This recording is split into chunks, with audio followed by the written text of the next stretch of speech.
Un autre raid aérien pour débusquer les terroristes. Au Nigeria, la traque est lancée depuis plusieurs semaines pour faire plier Boko Haram.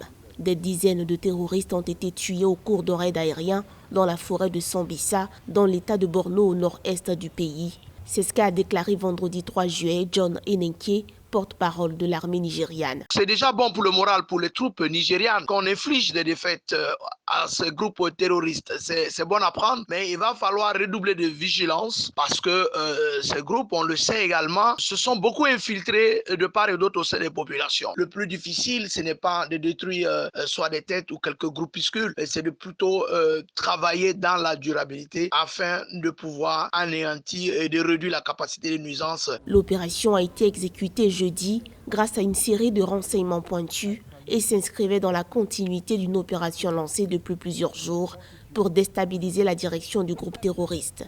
Jeudi 28 mai 2020, l'armée a déclaré avoir abattu plus de 400 militants de Boko Haram. De grosses têtes étaient par ailleurs tombées, avait assuré l'armée.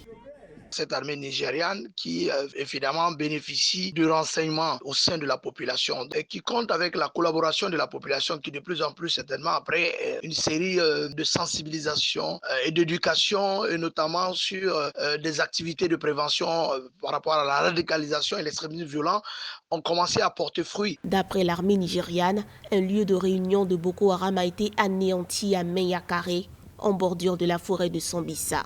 Cette forêt située dans le nord-est du pays est connue pour être le plus grand camp d'entraînement de la secte.